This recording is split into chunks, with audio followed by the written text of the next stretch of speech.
Hi ಓಲ್, ಪನ್ನೀರ್ ಹಾಗೆ ಚೀಸ್ನ ಬಳಸಿ ನಾನು ಪನ್ನೀರ್ ಚೀಸ್ ಟಿಕ್ಕಿನ ಟ್ರೈ ಮಾಡಿದೆ. ತುಂಬಾ ಟೇಸ್ಟಿಯಾಗಿತ್ತು. ಮನೇಲಿ ಎಲ್ಲರೂ ತುಂಬಾ ಇಷ್ಟಪಟ್ಟು ತಿಂದರು.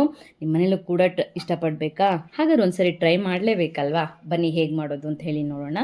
ಮೊದಲನೇದಾಗಿ ಒಂದು bowl paneer, half bowl cheese, ಈರುಳ್ಳಿ, ಕೊತ್ತಂಬರಿ ಸೊಪ್ಪು, ಹಸಿಮೆಣಸಿನ್ಕಾಯಿ, ಚಿಲ್ಲಿ ಫ್ಲೇಕ್ಸ್, ಶುಂಠಿ ಬೆಳ್ಳುಳ್ಳಿ ಪೇಸ್ಟ್, ಉಪ್ಪು, ಕಾರ್ನ್ಫ್ಲೋರ್, ಗೋಧಿ ಹಿಟ್ಟು ಇಷ್ಟನ್ನು ಹಾಕಿ ಚೆನ್ನಾಗಿ ಮಿಕ್ಸ್ ಮಾಡಿಕೊಳ್ಬೇಕು. ಇಲ್ಲಿ ನೀರನ್ನು ಬಳಸಬಾರ್ದು. ನಂತರ ಸ್ವಲ್ಪ ಕೈಗೆ ತಗೊಂಡು ಅದನ್ನು ಈ ರೀತಿಯಾಗಿ ರೌಂಡ್ ಶೇಪಲ್ಲಿ ತಟ್ಕೊಳ್ಬೇಕಾಗತ್ತೆ. ಮುಂಚಿತವಾಗ್ಲೇ ನೀವು ಈ ರೀತಿಯಾಗಿ ಟಿಕ್ಕಿಗಳನ್ನು ರೆಡಿ ಮಾಡಿಟ್ಕೊಂಡ್ರೆ ನಂತರ ಬಾಣಲಿಯಲ್ಲಿ ಎಣ್ಣೆಯನ್ನು ಹಾಕಿ ಎಣ್ಣೆನ ಕಾಯೋದಕ್ಕೆ ಬಿಡಬೇಕು. ಕಾರ್ನ್ಫ್ಲೋರ್ಗೆ ನೀರನ್ನು ಮಿಕ್ಸ್ ಮಾಡಿ ರೆಡಿ ಇರುವಂಥ ಟಿಕ್ಕಿಗಳನ್ನ ಅದರಲ್ಲಿ ಎದ್ದಿನ ನಂತರ ಕಾರ್ನ್ಫ್ಲೇಕ್ಸ್ ಪೌಡರ್ನ ರೆಡಿ ಮಾಡಿಟ್ಕೊಂಡು ಅದರೊಳಗಡೆ ಈ ರೀತಿಯಾಗಿ ಇಡಬೇಕು. ನಂತರ ಕಾದಿರುವಂತಹ ಎಣ್ಣೆಗೆ ರೆಡಿ ಇರೋ ಟಿಕ್ಕಿಗಳನ್ನು ಹಾಕಿ ಡೀಪ್ ಫ್ರೈ ಮಾಡಬೇಕು.